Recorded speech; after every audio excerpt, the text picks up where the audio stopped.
나의 등 뒤에서 나를 도우시는 주, 나의 인생길에서 지치고 고나여 매일처럼 주저앉고 싶을 때 나를 밀어주시네. 일어나 걸어라, 내가 새 힘을 주리니. 일어나 너 걸어라, 내 너를 도우리. 아멘. 아멘.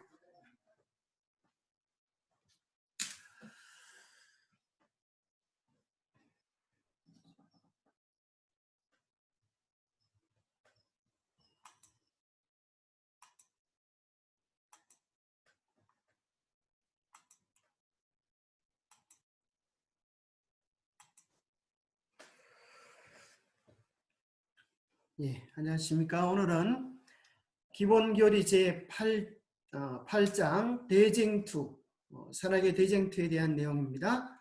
자, 우리 기본교리의 우리 내용을 한번 같이 읽어보겠습니다. 시작.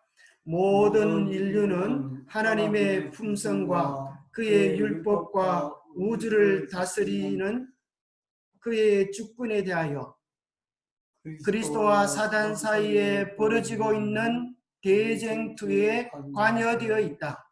이 싸움은 선택의 자유를 부여받은 한 피조물이 자기를 높이려다 하나님의 원수 곧 사단이 되었을 때 하늘에서 시작되었고 하늘 천사의 일부를 반역하도록 만들었다.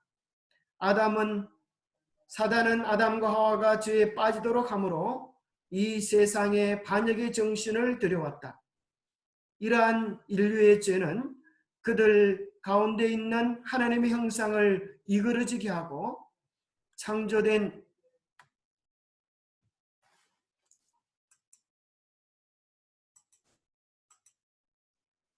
세계의 질서를 파괴해서 전 세계적인 홍수 때에 무서운 황폐를 가져오게 하였다. 이 세상은 모든 피조물이 지켜보는 우주적인 싸움의 전장이 되었고 이 투쟁에서 결국 사랑의 하나님이 궁극적으로 옹호받으실 것이다.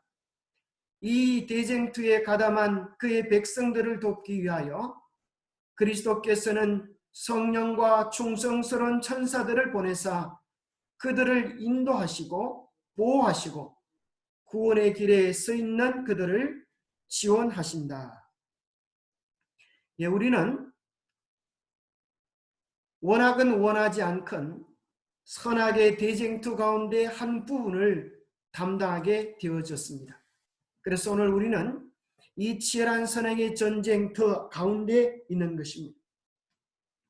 오늘 전 세계는 코로나라고 하는 병균과의 전쟁에 맞닥혀 있습니다.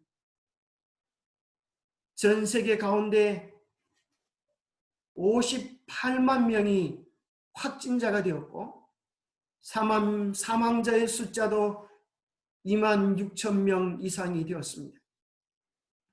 세계의 최고의 의학 기술을 자랑하던 미국도 이 코로나로 인하여 큰 재난을 당하고 있는 것을 우리가 보게 됩니다. 더구나 안타까운 것은 보건복지부에서 코로나 바이러스 감염증 환자의 사망자 장례 지침을 발표했습니다. 이것이 엄청난 확산력을 가진 바이러스이기 때문에 선화장 후 장례로 이루어져야만 한다고 발표를 했습니다. 그래서 사랑하는 가족이 이 코로나를 인하여 사망을 당하면 작별할 작별 인사를 할 겨를도 없이 화장부터 하기에 유가족의 슬픔은 더 커져갈 뿐입니다. 유가족들도 격리 상태인 경우가 많으며 밀접 접촉자, 확진자는 장례를 함께 할 수도 없습니다. 화장도 최소한의 유족만 지켜볼 수 있는 정말 안타깝고 어려운 상황이 오늘날의 상황이 되었습니다. 오늘 아침에 받은 이 카톡 깜짝 퀴즈를 보고 제가 깜짝 놀랐습니다. 여러분 한번 퀴즈 한번 답을 한번 해보시기 바랍니다. 홍수가 왔을 때 전 인류의 재난인 노홍수가 왔을 때 노아와 가족들은 어디에 있었나요? 정답이 뭘까요? 정답은 방주라는 집안에 가족과 함께 있었습니다. 새 천사가 아브라함을 방문했을 때 그는 어디에 있었나요? 정답은 집에 있었습니다.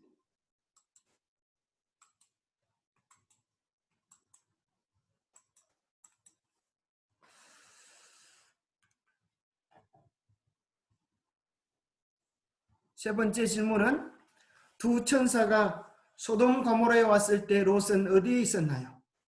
그것도 정답이 집에 있었습니다. 천사가 이집트에 있는 마다들을 죽였을 때 10재앙의 마지막 재앙이죠. 그때 이스라엘 백성들은 어디에서 보호를 받았나요? 집 안에 있었습니다. 예수님의 제자들이 성령을 받았을 때는 어디에서 있었나요? 그들도 집에 있었습니다. 마가의 다락방에 있었습니다. 그래서 오늘날 코로나 바이러스로 인하여 우리는 어디에 있나요? 각자 집에 있는 것입니다. 그러나 우리의 마음은 하나님께 드려지는 거룩한 교회라고 하는 사실을 기억하고 거룩함으로 또 경건함으로 예배를 드려야 되겠습니다. 순종은 우리를 보호합니다. 집에 있으세요. 예수님의 품 안에 꼭 숨어 있으세요. 그냥 집에만 있지 마시고 예수님의 품 안에 평안을 누리게 되기를 바랍니다. 이 재난이 지나가도록 하나님의 품 안에 꼭 붙어서 심과 건강과 회복을 누리게 되기를 바랍니다. 잠언 1장 33절에 보면 오직 내 말을 듣는 자는 평안히 살며 재앙의 두려움이 없이 안전하리라. 집에 잘 계시기 바랍니다. 무엇보다도 예수님의 품 안에 꼭 숨어 있어서 이 재난이 지나가도록 하나님 안에서 보호와 축복을 누리게 되기를 바랍니다. 우리는 이런 생각을 할 수가 있습니다. 사랑의 하나님이 이 세상을 창조하셨다면서요. 왜 이 세상에는 고통과 질병, 슬픔과 죄와 죽음, 눈물이 가득한가요? 참으로 우리는 너무나 큰 재난 앞에 이렇게 질문할 수밖에 없게 되어졌습니다. 끝없는 재난들, 지구온난화를 통하여 상상치도 못했던 어려움들을 우리는 경험하고 있습니다. 끊임없는 고통들, 또 이 아이를 보십시오. 썬 약을 먹기 싫어서 아주 인상을 찡그리는 모습들, 생각지도 못했던 어려움들, 마치 우리들에게 코로나 바이러스는 또 하나의 더 심각한 바이러스가 있음을 이야기해 주는 것 같습니다. 온 인류에게 미치는 두 가지 치명적인 바이러스가 있는데 하나는 코로나19 바이러스입니다. 2019년에 발생한 바이러스라는 뜻인 것 같습니다. 또 하나의 바이러스는 죄구나 01 바이러스입니다. 최초의 바이러스에서 번호가 넘버 1입니다. 아무 죄도 없는 평화와 사랑, 기쁨만이 깃든 세상에 죄가 처음으로 등장하므로 온 우주가 혼란과 어려움과 고통을 당하게 된 죄의 바이러스, 죄로구나 바이러스 넘버 1입니다. 이 두 가지는 여러 가지 공통점이 있는데요. 첫 번째 공통점은 이 코로나19 바이러스가 도대체 어디서 시작했는지 그 정확한 출처를 찾기가 지금도 어렵다고 합니다. 중국은 미국 보고 미국 병사들 때문에 그렇다 그렇게 이야기하고, 또 미국은 중국에서 나오는데 무슨 소리냐 그렇게 이야기를 합니다. 평화롭던 세상에 갑자기 코로나19 바이러스가 등장했던 것처럼 기쁨과 사랑과 행복이 가득 찼던 온 우주에 제로구나 01 바이러스가 등장했습니다.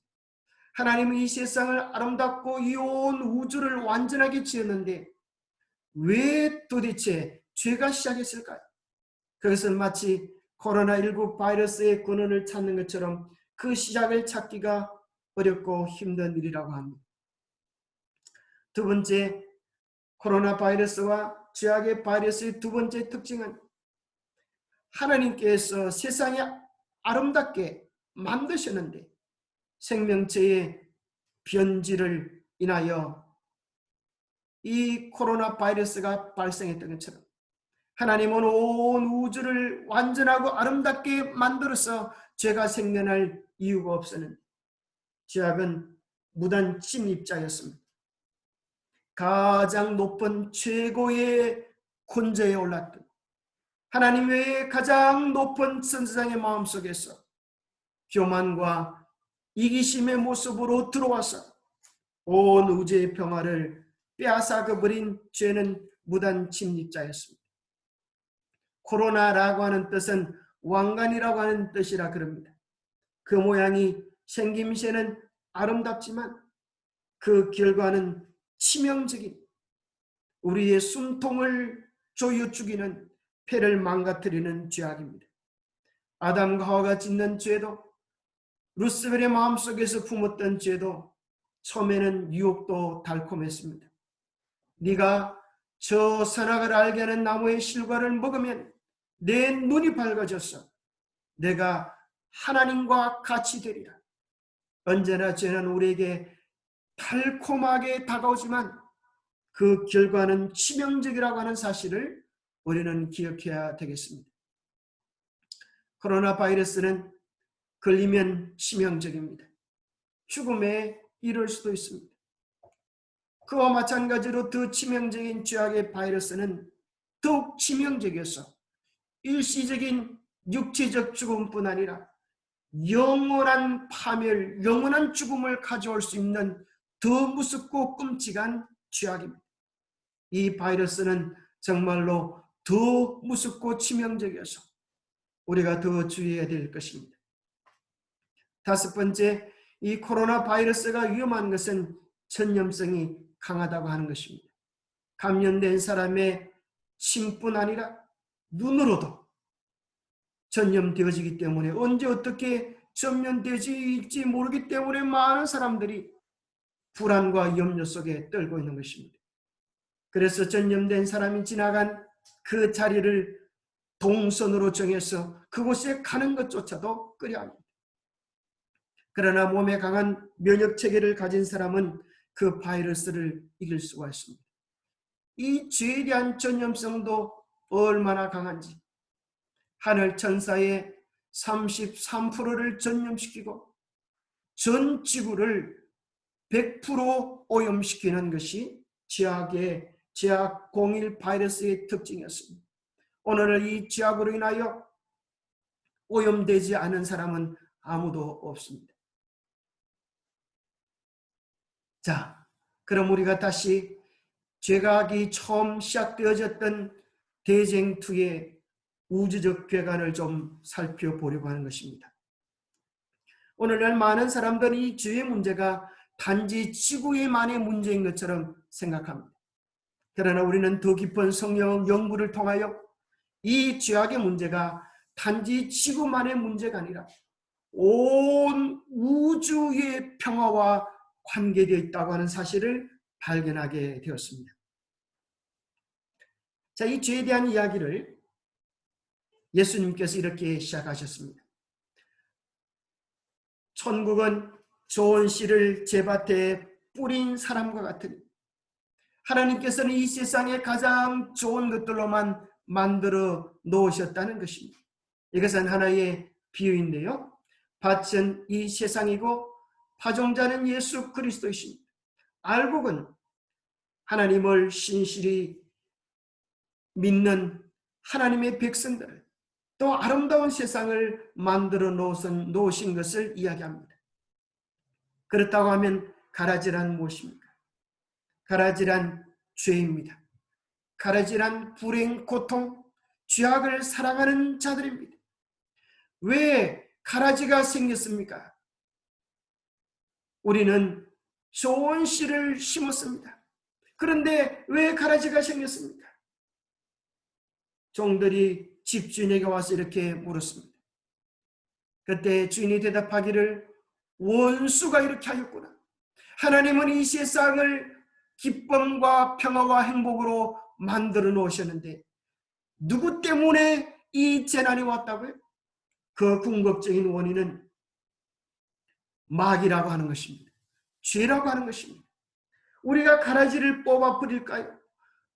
우리가 누가 나쁜 놈인지 분별해서 우리가 처치해 버릴까요? 그때 주인은 이야기하기를 아서라 아서라 너희들이 실력으로 뽑다가는 좋은 씨앗까지 다 뽑아버릴 것처럼 염려가 되니 추수 때까지 가만히 내버려 두어라. 추수 때에 천사들을 보내어 추수꾼을 보내어 알곡은 모아 곡간에 들이고 가라지는 꺼지지 않는 불에 태우리라. 자, 처음 죄악이 발생했을 때에도 마찬가지입니다. 천사들은 또 다른 많은 사람들은 죄가 시작이 되었는데 이 죄를 당장 멸해야 되지 않을까요? 그렇게 질문할 수 있습니다. 그런데 그때는 아직 온 우주가 이해하지 못하는 문제가 있었습니다.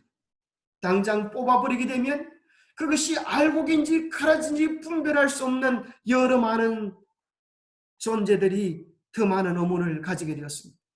온 우주가 아직 이해하지 못했던 문제가 무엇일까요? 첫 번째는 하나님의 품성에 대한 문제입니다. 만약에 이 천사장이 반역할 때에 하나님은 사랑이 아니실지도 몰라. 왜 율법을 만들어서 우리를 피곤하게 만드셔? 하나님은 사랑이라고 하는데 사랑이 아니실지도 몰라. 그렇게 주장하면서 우주에 있는 하늘에 있는 천사들을 미워을 했습니다. 만약 하나님이 그들을 당장 멸하셨다고 하면 그들의 마음속에 하나님의 품성에 대한 오해가 생겼을 것입니다. 그래, 맞아.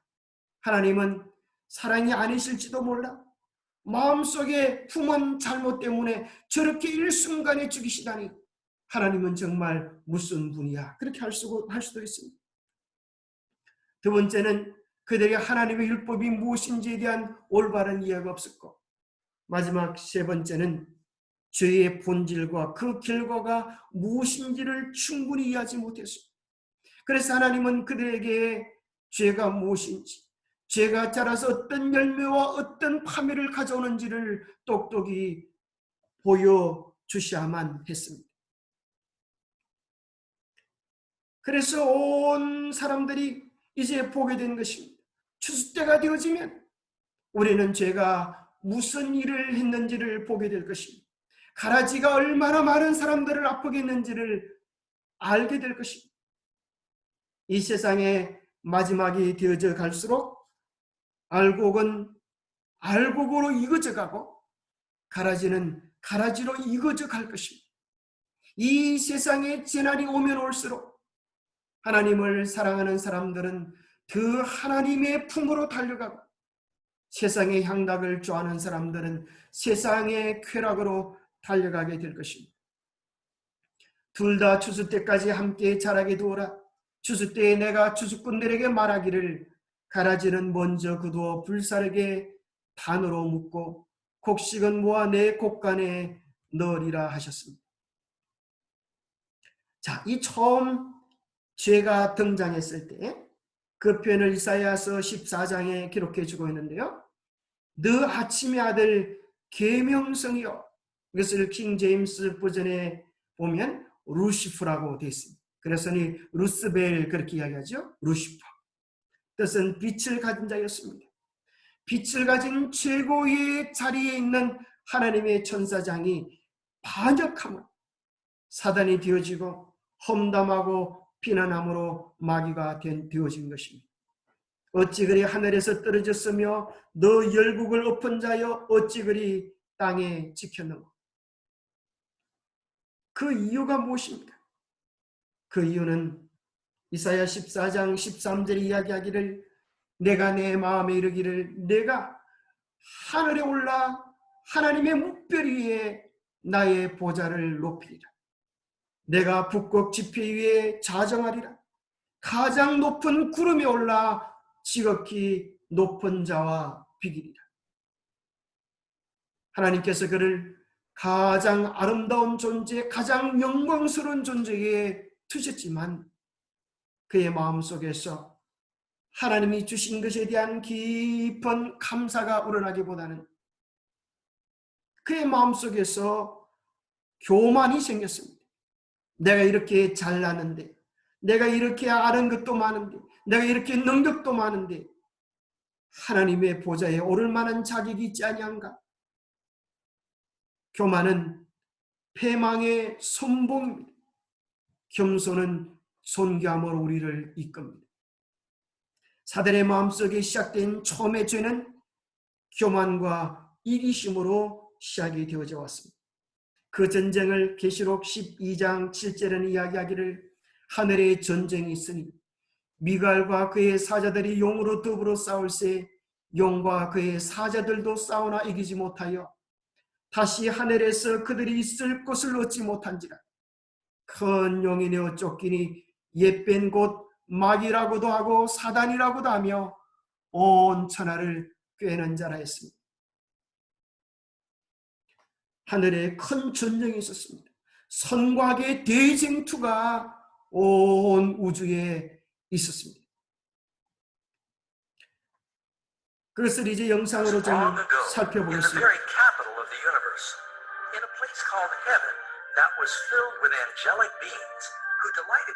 사랑으로 통치하시는 하나님의 나라에는 기쁨과 즐거움과 행복이 가득 찼습니다. 왜냐하면 온 우주를 다스리시는 하나님의 법은 사랑이었기 때문에 그렇습니다. 하나님의 품성은 사랑이셨고 그 사랑은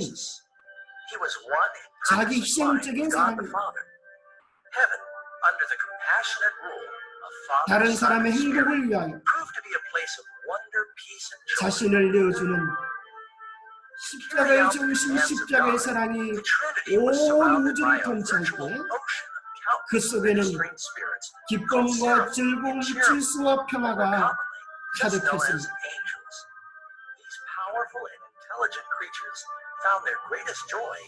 그런데 그 영광 가운데 있던 루스벨 천사장입니다. 그의 마음속에 교만을 가지게 되었습니다. 그의 마음속에 하나님의 보좌를 차지하고 싶은 마음이 생겼습니다. 흔히 우리가 아는 스타워즈 별들의 전쟁은 이 레이저금을 가지고 싸웁니다. 만약 하늘에서 이런 레이저금을 가지고 싸운다면 하나님께서 말 한마디만 하시면 일순간에 악의 존재들은 사라져 버렸을 것입니다. 하늘에 있는 우주전쟁은 이러한 레이저금을 가지고 싸우는 것이 아니었습니다. 이 내용의 본질은 하나님의 보호자를 차지하려고 하는 마귀의 의도에서 시작이 되었습니다. 힘으로 싸울 수는 없는 것입니다. 그래서 그가 무슨 생각을 해놓은가 하면 옳지, 하나님을 보좌에서 내려오려고 하면 하나님이 통치하시는 하나님의 법이 잘못되었다고 주장하는 거야. 하나님의 율법이 잘못되어지면 곧 그 하나님의 품성이 문제가 있기 때문에 그 법을 만드신 하나님의 품성이 문제가 있으시다면 하나님은 마땅히 보좌에서 내려와야만 해. 그러면 내가 그 자리를 차지할 수 있어. 대쟁투의 핵심 주제가 이것입니다. 하나님의 보좌를 차지하기 위하여 마귀는 하나님의 율법을 변경시키고 파괴시키려고 했고 하나님의 품성을 곡해시키도록 만들었습니다. 그래서 요한일서 3장 4절에 보면 죄를 짓는 자마다 불법을 행하나니 죄는 불법이라. 어느 시대를 막론하고 멸망한 모든 사람들은 하나님의 사랑의 법, 그 법에 불순종했기 때문에 죄는 불법입니다. 그저 불순종하는 차원을 떠나서 하나님의 법을 파괴하고 왜곡시키는 것, 그것은 하나님 정부에 대한 직접적인 도전이 되었습니다. 선악의 대쟁투의 그 모습이 다시 지구로 전달되었습니다. 하와의 마음속에 똑같은 교만을 부추겼습니다.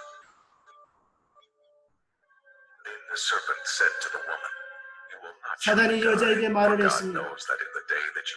선악을 알게 하는 실과의 나무를 따먹어도 너는 죽지 않을 거야.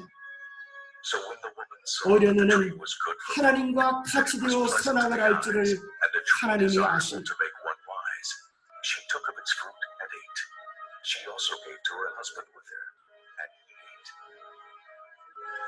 So even though she had just met the serpent, she trusted his word above God, who had created her and provided her paradise home.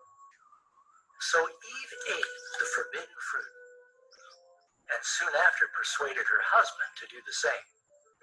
Adam could have chosen to remain loyal to God, but he put his love for his wife above his love for God. As our first parents gave their allegiance to the enemy, the dominion of the earth was claimed by Satan. 자기가 지은 죄의 모습을 그대로 반복하게 했습니다. 뱀이 여자에게 이르되 너희가 결코 죽지 아니하리라. 그렇게 속인 것 때문에 하와는 선악과를 따먹게 되었고 부득불 지구는 죄가 관여하는 어둠의 지배에 들어가게 된 것입니다. 그러나 하나님은 인류가 고난과 멸망 속에 차도록 내버려 두지 않으시고 창세기 3장 15절에 최초의 구원에 대한 약속을 선포하셨습니다. 내가 너로 여자와 원수가 되게 하고 너의 후손도 여자의 후손과 원수가 되게 하리라. 여자의 후손인 곧 예수 그리스도가 와서 죄의 권세, 죄의 머리를 깨뜨리시고 마귀는 예수 그리스도의 팔꿈치를 물어뜯는 십자가에서 인류의 죄로 인하여 예수님이 죽임을 당하실 것이 창세기 3장 15절에 예언되었습니다. 하늘의 아름다운 평화가 죄악 때문에 파괴되어진 것입니다. 우리가 아무리 행복한 가정을 누리고 산다 할지라도 죄가 들어오면 관계가 깨지고 행복은 파괴되어지고 맙니다. 이 죄의 문제를 어떻게 해결할 수 있을까요? 한 가지 방법밖에는 없습니다. 그것은 예수 그리스도의 십자가의 능력입니다.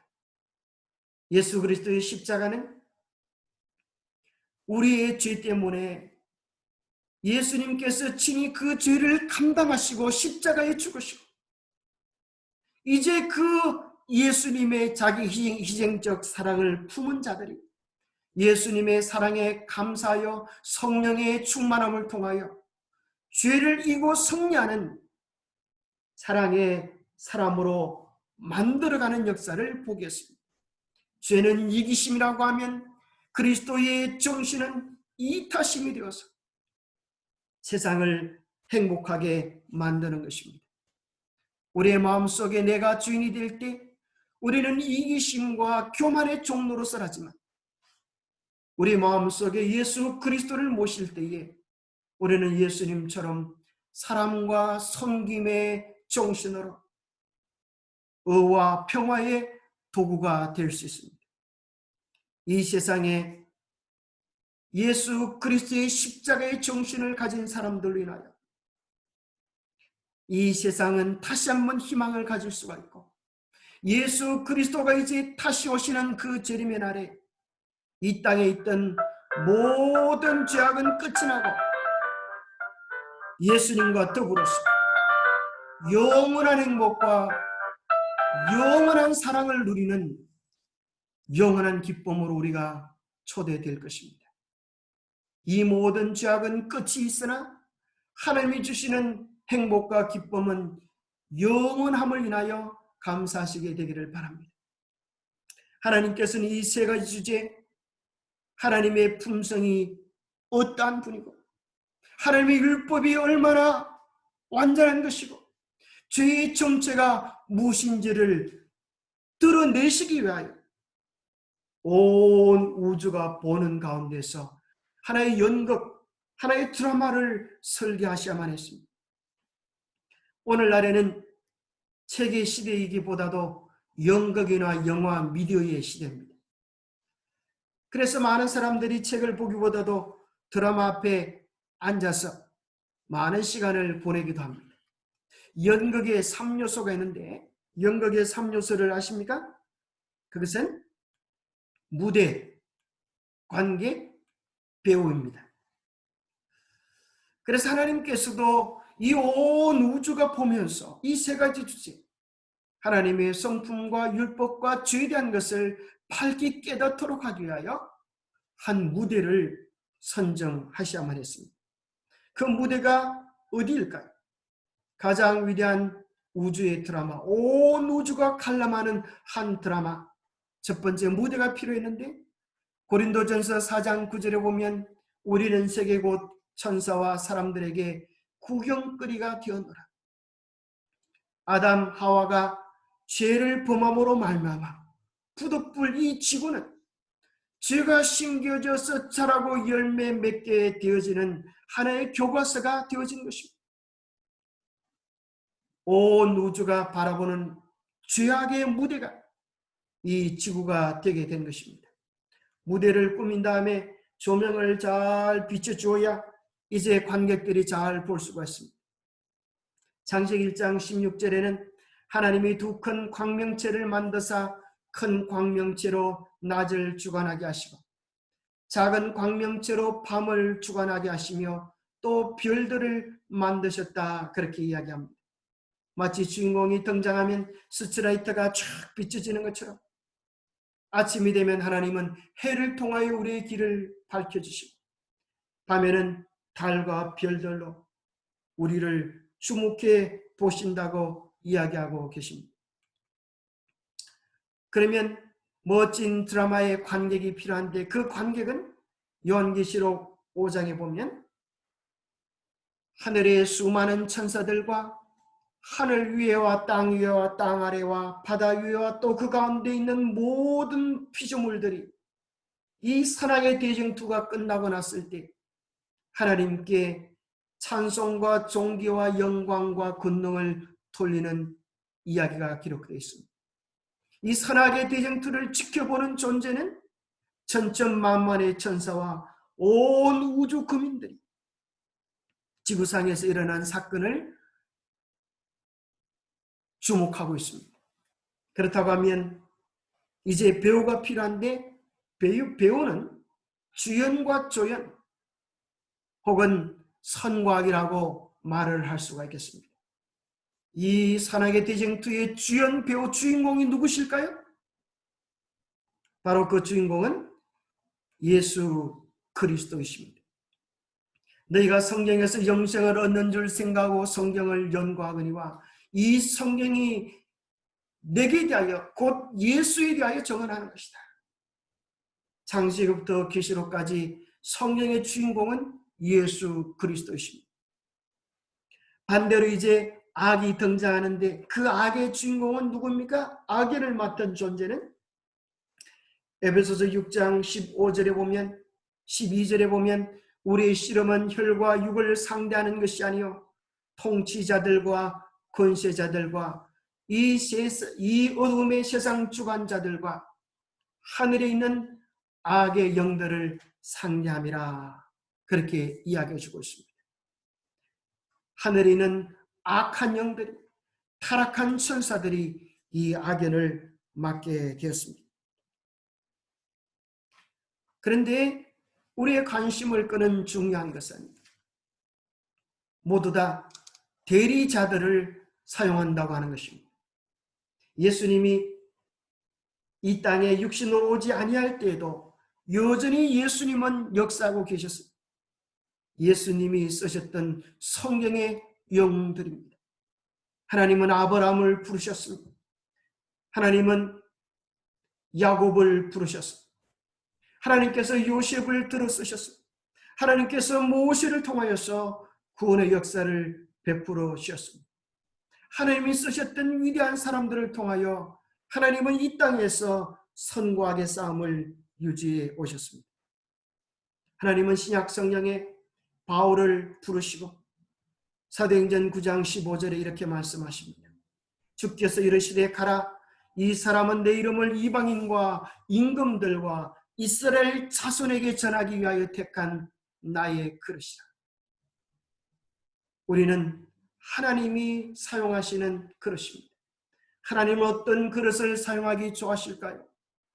보기 좋고 화려한 그릇이 아니라 정결한 그릇, 하나님이 쓰시기에 좋은 순종하는 마음을 가진 깨끗한 그릇을 좋아하십니다.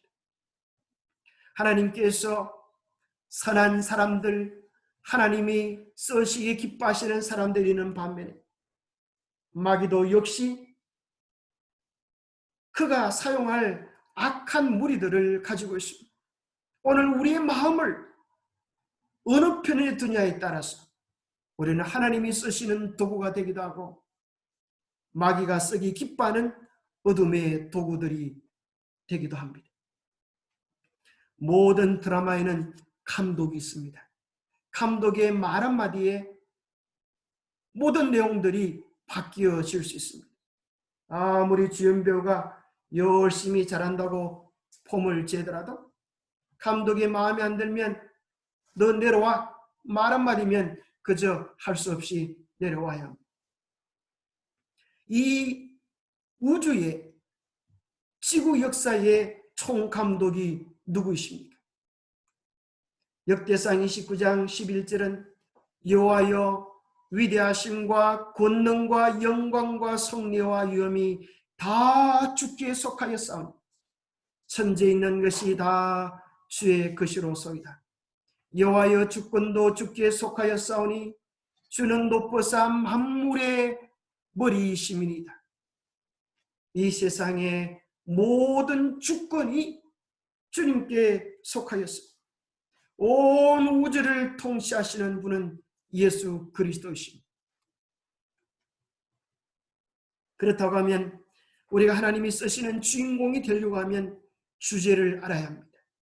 주제의 파악을 잘할 때 우리는 주인공이 될 수 있습니다. 선악의 대쟁투의 주제가 무엇일까요?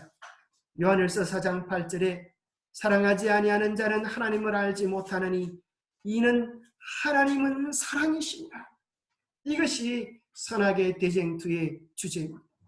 우리는 하나님이 사랑이라고 하는 사실을 잘 연출해야 합니다. 우리의 마음의 보좌에 누가 앉아 있습니까? 하나님이 앉아서 우리의 마음을 통치하실 때, 성령을 통하여 예수 그리스도가 우리의 마음을 다스릴 때 우리는 하나님이 사랑 되심을 잘 연출할 수 있습니다. 어떤 사람은 하나님의 율법은 무섭고 복음은 좋은 것이다 이렇게 이해하는 사람이 있습니다. 구약 성경은 모세이고 율법이고 신약 성경은 예수 그리스도이고 은혜이고 사랑이다 이해하는 사람이 있습니다. 그러나 그것은 오해입니다. 하나님의 품성이 사랑이듯 율법의 중심도 율법의 핵심도 사랑입니다. 사랑은 율법의 완성이라고 하셨습니다. 그래서 우리는 언제든지 우리의 마음의 보좌에 예수 그리스도를 모시면 하나님의 사랑의 율법을 순종할 수 있고 우리의 품성이 사랑의 주님을 닮아갈 수 있습니다. 보좌 율법 품성이 세 단어는 구속의 비밀을 푸는 열쇠와 같습니다. 그런데 선악의 대쟁투에서 주인공이 되려고 하면 몇 가지 법칙이 있습니다. 자, 첫 번째, 이 세상 드라마에 보면 악은 많고 선은 적습니다. 주인공은 적고 그를 대적하는 자는 무수합니다. 아니 다를까 마태복음에 보면 멸망으로 인도하는 길은 넓고 찾는 이가 많지만 생명으로 인도하는 길은 좁고 협착하여 찾는 이가 적음이라고 그렇게 이야기해 주고 있습니다. 숫자가 젊고 많음에 달리는 것이 아니라 우리가 정말 하나님의 쓰시는 도구들이 되기 원한다면 하나님의 뜻이 무엇인지 늘 물으며 하나님의 뜻에 순종하며 살아가는 사람들이 되어야 되겠습니다. 이 세상에 많은 사람들, 많은 악을 부러워하지 않게 되기를 바랍니다. 언제나 드라마 속에는 악은 많고 선은 적기 때문입니다. 두 번째 법칙은 주인공이 되면 고난과 시련과 어려움이 많습니다. 여러분, 욥이 당한 고난을 생각해 보십시오. 예수 그리스도가 이 땅에서 당한 고난을 생각해 보십시오. 예수님을 따라갔던 12 사도들이 당한 고난을 생각해 보십시오. 그들은 하나같이 어렵고 힘든 길을 택했습니다. 우리가 잘 아는 하나님이 쓰셨던 사람 모세는 그는 애굽 왕으로서, 애굽 왕자로서 애굽의 모든 영광을 누릴 만한 기회가 있었지만은 그것을 포기하고 하나님 편에 속하여 고난받는 길을 택했습니다. 히브리서 11장 24절에 보면 믿음으로 모세는 장성하여 바로의 공주의 아들이라 칭함받기를 거절하고 도리어 하나님의 백성과 함께 고난받기를 잠시 죄악의 낙을 누리는 것보다 더 좋아했다 기록합니다. 그리스도를 위하여 받는 수모를 애굽의 모든 부하보다 큰 재물로 여겼으니 이는 상 주심을 바라봅니다. 우리에게 이런 눈이 있게 되기를 바랍니다. 그리스도를 위하여 받는 수모를 애굽의 모든 부하보다 큰 재물로 여기는 주인공의 정신을 우리 마음속에서 가질 수 있게 되기를 바랍니다. 그러나 기억하십시오. 주인공이 아무리 고난을 당하고 어려움을 당해도 주인공은 망하는 법이 없습니다. 요셉이 끝장나는 것처럼 보여도 일어서서 총리의 영광을 누리고 심지어 마귀는 예수님을 십자가에 못 박아 죽이면서 이제 내가 승리했다, 악이 승리했다 그렇게 고함을 쳤지만 예수님은 무덤을 열고 부활하셔서 온 우주의 왕으로 등극하셨습니다. 주인공이 될 때 망하는 법이 없습니다. 악은 숫자가 많고 대단한 것처럼 보여도 바람이 불면 날려가는 낙엽처럼 그 존재 자체도 흔적조차도 찾기 어려운 것입니다. 마지막으로 기억하십시오. 주인공은 반드시 승리한다고 하는 것입니다. 이 선악의 대쟁투는 이미 예수 그리스도께서 십자가에서 승리로 이루어 놓으셨고 이 세상 모든 역사는 결국 모든 바이러스는 끝이 나고 모든 죄는 끝이 나고 하나님 안에서 영원한 영광과 행복과 기쁨을 누리는 평화의 세상이 오고야 말 것입니다. 이 세상 마지막이 되면 될수록 세상은 익어갑니다. 어떤 사람이 멋진 인생에 대한 격언을 썼는데요. 정말 감동이 있습니다. 인생은 늙어가는 것이 아니라 익어가는 것이다.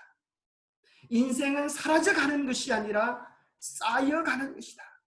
그렇습니다. 매일 매순간 하루하루가 익어가고 쌓여가는 것입니다. 오늘 우리는 무엇을 향하여 익어가고 있습니까? 결국 세상 마지막은 둘로 나누어질 것입니다. 불의를 행하는 자는 그대로 불의하고, 더러운 자는 그대로 더럽고, 의로운 자는 그대로 의를 행하고, 거룩한 자는 그대로 거룩하게 될 것입니다. 위기는 사람을 바꾸는 것이 아니라 감추어진 상태를 드러나게 해줄 뿐입니다. 스스로 속이지 말라. 하나님은 업신여긴 당함을 받지 아니하시나니 사람이 무엇을 심든지 그대로 거두리라. 오늘 우리의 마음에 생명을 심고 영혼을 거둘 수 있게 되기를 바랍니다. 우리의 마음에 순종을 심고 구원을 거두게 되기를 바랍니다. 사라질 가라지. 이 세상의 죄는 아무리 많을지라도 걱정하지 마십시오. 다 사라질 것입니다. 이 세상의 악의 권세가 대단한 것처럼 보여도 염려하지 마십시오. 다 사라질 것입니다. 왜냐하면 이 모든 우주의 총감독이 하나님이시기 때문에 그렇습니다. 만군의 여호와가 일어나라. 보라, 용광로 불같은 날이 이르리니 교만한 자와 악을 행하는 자는 다 지푸라기 같을 것이라. 그 이르는 날에 그들을 살라 그 뿌리와 가지를 남기지 아니할 것이라. 그리고 하나님의 편을 선택했던 많은 사람들, 주연배우로 살았던 사람들을 위하여 하나님은 영원한 하늘 행복을 주실 것입니다. 모든 눈물을 그 눈에서 닦아주시니 다시는 사망이 없고, 다시는 애통하는 것이 없고, 다시는 곡하는 것이 없고, 다시는 아픈 것이 없고, 다시는 이러한 슬픔과 염려가 있지 아니하리니 전 것들이 다 지나갔습니다. 오늘 여러분 죄로 인하여, 코로나로 인하여, 질병으로 인하여, 이 세상에서 당하는 어려움들로 인하여 우리의 가슴이 얼마나 찢어지고 우리의 삶이 얼마나 답답함으로 우겨쌈을 당하고 계십니까? 그러나 기억하십시다. 이 모든 싸움은 끝이 있고 그 마지막은 주님이 주시는 영원한 행복, 축복이라고 하는 사실을 기억하십시다. 그래서 이제 우리의 마음속에 담아야 될 것은 이것입니다. 이 디쟁트의 가장 중요한 주제는 이것입니다. 누가 내 마음을 다스리는가 하는 것입니다. 누가 내 마음을 다스리는가? 내 마음의 중심에 무엇이 있는가? 내 자신을 종으로 내주어 누구에게 순종하든지 그 순종함을 받는 자의 종이 되는 줄을 너희가 알지 못하느냐? 혹은 죄의 종으로 사망에 이르고 혹은 순종의 종으로 의에 일어나니라. 선악의 대쟁투는 먼 데 있는 것이 아니라 선악의 대쟁투의 그 전쟁터는 바로 우리의 마음입니다. 오늘 우리의 마음속에서 주의 뜻에 순종할 것인가? 아니면 내 욕망대로 죄의 길로 달려갈 것인가? 우리를 향한 하나님의 간곡한 호소가 여기 있습니다. 우리의 선택이 우리의 삶이요 우리의 운명이 될 것입니다. 내가 오늘날 하늘과 땅을 불러 너희에게 증거를 삼노라. 내가 생명과 사망과 복과 저주를 네 앞에 두었으니 너와 내 자손이 살기 위하여 생명을 택하라. 여러분, 선악의 대쟁투는 매 순간 우리의 마음속에서, 우리의 삶의 현장에서 반복되어지는 전쟁입니다. 우리는 언제나 자극과 반응 사이에 바로 반응하지 말고 멈추고 스탑, think, 생각하고 하나님이 원하시는 가장 좋은 길, 성령이 주시는 길을 마지막으로 초이서 선택할 수 있게 되기를 바랍니다. 그래야 하나님이 원하시는 거룩한 뜻이 우리 안에서 이루어지게 되기를 바랍니다. 그래야 이 세상 모든 역사가 마치는 그날 우리 모두가 그 영원한 영광의 대열에 설 수 있게 되기를 바랍니다. 이 죄악의 코로나 바이러스는 혼자서는 정식이 불가능합니다. 그래서 반드시 생명체 속에 기생해야 합니다. 죄악의 바이러스도 마찬가지입니다. 우리의 마음속에 기생하려고 끊임없이 뿌리를 내리려고 하는 것입니다. 죄악의 아비의 사탄의 목표는 우리의 마음입니다. 코로나 바이러스 때문에 우리는 정상적인 생활을 잃어버렸습니다. 학생은 학교를 못 가고, 직장인은 직장을 못 가고, 공장은 멈추었습니다. 엄청난 변화입니다. 죄악의 바이러스도 하나님께서 계획하셨던 진짜 삶을 살지 못하게 합니다. 진짜 삶이란 무엇입니까? 해바라기가 해를 바라보듯이 우리가 주님을 바라보며 주님의 성품을 담고 그 사랑을 나눠주는 삶입니다. 그런데 혹시 우리가 죄악의 바이러스 때문에 가장 핵심적인 주님을 바라보지 못하고 이 세상의 헛된 것들에 매여서 쓸데없는 것들에 열중하는 삶을 살고 계시지는 않습니까? 코로나 바이러스로 인하여 나타나는 증상은 두통, 발열, 폐렴, 기침, 호흡 곤란이라 그러지 않습니까? 죄로 인한 바이러스는 우리의 눈을 감겼어. 하나님의 말씀을 바로 보지 못하게 하고 영적인 세계를 분별하지 못하게 하고 영적인 우리에게 가장 필요되는 생명의 말씀 때는 우리 머리에서 열이 나게 만들게 하는 것입니다. 우리로 하여금 기도를 못하게 하고 죄에 대하여 핑계를 대게 해서 우리를 멸망하도록 만드는 것이 죄악의 바이러스의 특징입니다. 코로나 바이러스의 감염 진단 방법이 있습니다. 좀 비싸긴 하지만 진단 방법이 있습니다. 오늘 우리가 죄에 감염되어졌는가 그렇지 않은가를 진단해 보는 방법이 무엇입니까? 그것은 성경이고 그것은 십자가이고 그것은 십계명입니다. 예수 그리스도의 십자가를 깊이 명상하고 바라보면 내가 얼마나 하나님의 품성을 잃어버렸는지, 얼마나 깊이 죄에 오염되어 있는지를 알게 됩니다. 우리가 십계명을 바라볼 때, 성경을 바라볼 때 매일매일 우리 속에 죄를 발견하고 주의 은혜로 치료받을 수 있습니다. 여러 가지 이야기를 거두절미하고 마지막 우리의 소원이 이것입니다. 코로나 사태 이제는 빨리 종식시키고 일상으로 복귀하고 싶다. 우리 교회에서 삼행시 시를 적었는데 하나를 좀 소개해 보겠습니다. 코로나 입으로나 숨도 내 맘대로 쉴 수가 없네. 노인 되면 안 그래도 숨이 가쁜데 마스크가 숨까지 막히게 하네. 나의 코로 내 맘대로 숨도 못 쉬는 세상. 아유 답답해. 코로나야 어서 빨리 세상을 떠나다오. 우리도 마찬가지 아닙니까? 이 죄악 6천년 세상 이제 빨리 끝나고 영원한 행복과 기쁨이 가득한 그 영원한 하늘의 나라에 들어가야 되지 않겠습니까? 우리를 기다리고 계시는 그 사랑의 주님과 함께 영원한 하늘의 행복을 누리는 선악의 대쟁투 가운데서 성자로 살아가는 우리 모두가 되기를 간절히 바라며 말씀을 마칩니다. 기도하겠습니다. 하나님 아버지, 오늘 이 온 세상에 코로나 바이러스로 인하여 고통하는 인류를 보십니까? 오늘 더 무서운 죄악의 바이러스로 인하여 죽어가고 있음에도 불구하고 그 사실조차도 알지 못하는 오늘 우리의 모순을 보고 계십니까? 하나님 도와주시옵소서. 우리 속에 있는 죄를 분별하게 하시고 우리가 그리스도의 십자가를 바라보면서 정말 우리가 품어야 할 뜻이, 품어야 할 마음이 무엇인지를 깨닫게 하여 주시옵소서.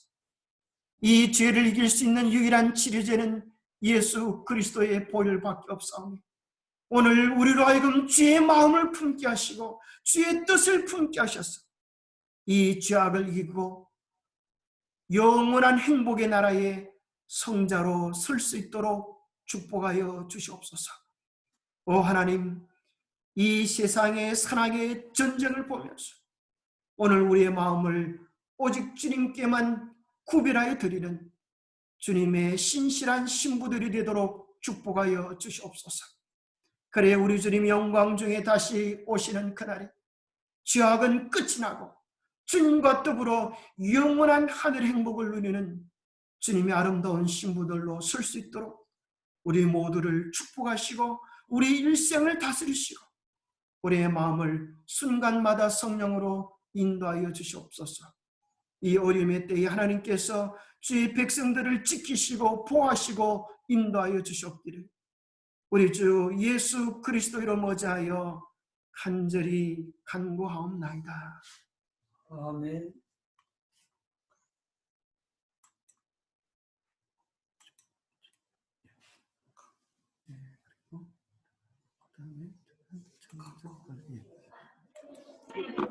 자, 예, 이제 많은 은혜 받았습니다.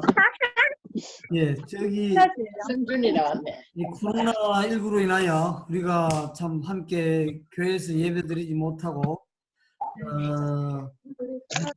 아까운데요. 참 다행히 예, 영상을 통해서라도 여러분들 얼굴을 뵙게 되니 반갑습니다. 그리고 우리 모든 성도님들 그리고 성도님들 가정에 코로나로 인하여 어려움이 없도록 또 시험에 들지 않도록 우리 매일 9시 합심 기도를 해주시기 바랍니다.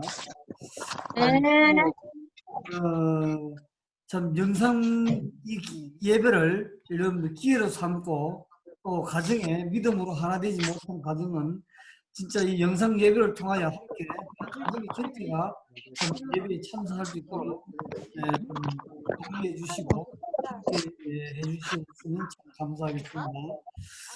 그리고 또 이 예배에 참석하지 못한 분들이 좀 많이 있는데 각 교육반 반장님들께서는 오늘 참여하지 못한 반원들에게 꼭 전화 연락을 해 주셔서 반드시 좀 다 같이 참여할 수 있도록 해 주시면 감사하겠습니다. 서울사회까지 지금 이 예배는 영상 예배는 다음 주 4월 4일 안식일까지 지금 현재와 같이 그대로 진행됩니다. 그 다음 주를 위해서는 4월 2일 목요일 저녁 7시 30분에 영상 회의를 통해서 직원회가 있겠습니다. 직원들은 그 시간을 잊지 말고 그때 기다려 주시기 바랍니다. 자, 이제 오신 분들 소개하겠습니다. 자, 우리 인사하는 시간을 좀 가지겠습니다. 자, 우리 멀리서 우리 이정식 장로님 감사합니다. 우리 아주 영주에서 오셨습니다. 우리 장로님 인사 한번 하시죠. 반갑습니다. 최영장 기사님 감사합니다. 자, 우리 가겠습니다. 안녕하세요, 목사님. 안녕하세요. 안녕하세요, 목사님. 그러십시오. 최숙선. 와, 산민 상하도 보이네. 최숙선. 자, 우리 최숙선 오늘 교회 오셨습니다. 자, 한마디. 안녕하세요. 안녕하세요. 수련이 효진이 누나. 우리 다. 자, 우리 감사합니다. 우리 조정원 지사님 가족 인사 한마디씩 하세요. 인사 한번 하세요. 안녕하세요. 그래, 다들 힘이 드신가 봐요. 좀 여러 가지도 멘트도 많이 하시네. 자, 우리 한선희 지사님 인사 부탁합니다. 사모님도 보이네. 사모님도 건강하세요. 안녕하세요. 한마디 합니다. 우리 한선희 반갑습니다. 지사님 한번 올려주시고요. 지난 모두들 그 문자로 좀 올려주세요. 자, 우리 정장로님 가정 인사 부탁드립니다. 네, 이렇게 화면을 통해서 인사하게 돼서 반갑습니다. 빨리 만나왔으면 좋겠습니다. 네, 감사합니다. 서재수 인사님 한 말씀 하세요. 네, 모두 건강하시고 또 다음 안식일 날 뵙겠습니다. 네, 감사합니다. 네, 감사합니다. 김미란 집사님 한 말씀 하세요. 네, 덕분에 잘 지내고 있습니다. 반갑습니다. 보고 싶어요. 네. 감사합니다. 네, 감사합니다.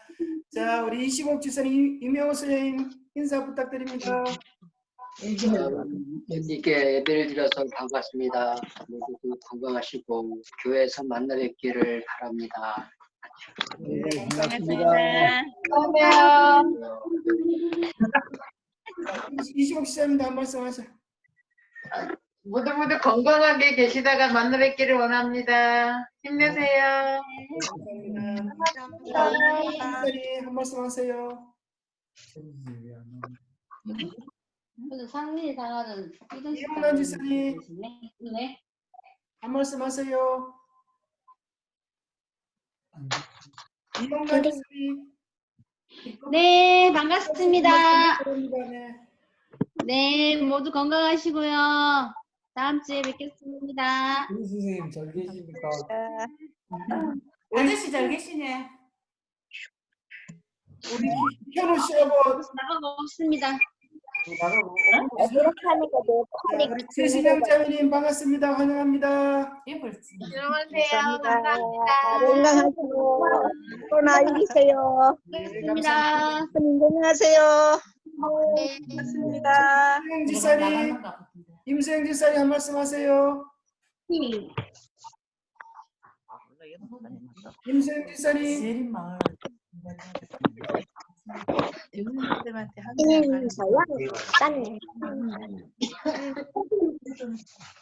자, 우리 김목순 집사님 인사 부탁합니다. 반갑습니다. 만나 뵙게 될 속히 교회에서 만나 뵙기를 바랍니다. 건강하시고 모두 잘들 계세요. 네, 감사합니다. 건강하세요. 자, 문원옥 집사님 반갑습니다. 환영합니다. 반갑습니다. 자, 문원옥 집사님 인사 말씀하세요. 문원옥 집사님 인사 부탁드려요. 네. 서로 얼굴을 잊어먹게 생겼는데 지금으로 보니까 이것도 하나님의 은혜인 것 같습니다. 반갑습니다. 네, 감사합니다. 이천열 집사님 인사 한 말씀 하세요.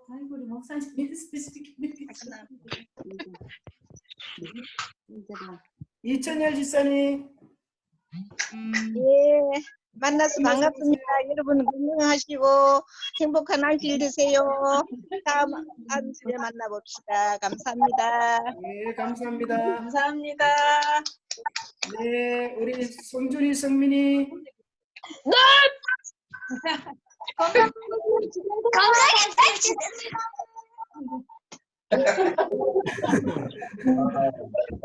역시 성민이는 날마다 화려한 등장을 합니다.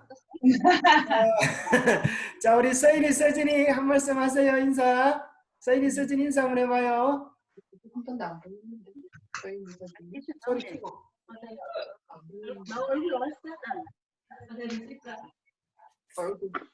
꼼꼼해. 나오질 않아요. 사진이 안 보이는데. 사모님도 인사하셔야죠. 나오셨어요. 자, 서인이 서진이 한마디 해요. 말해내요. 사모님은 안 나왔어요. 자, 우리 박연지 씨 인사 한마디 부탁합니다.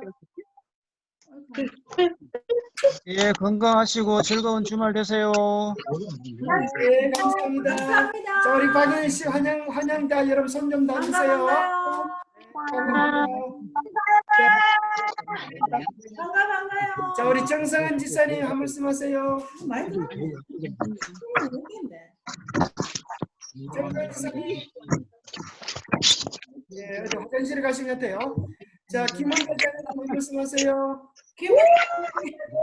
네, 반갑습니다.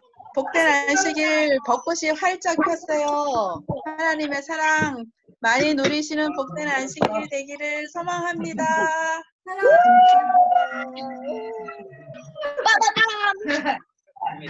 네, 다들 건강하시고 행복하세요. 즐거운 벚꽃이 만발했습니다. 벚꽃 구경하러 오세요. 네, 감사합니다. 안녕히 계세요. 벚꽃 있어요.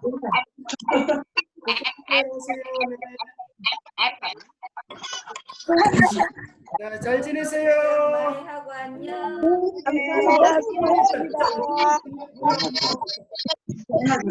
말씀하세요. 자. 네, 수고하셨습니다. 좋은 날 되세요.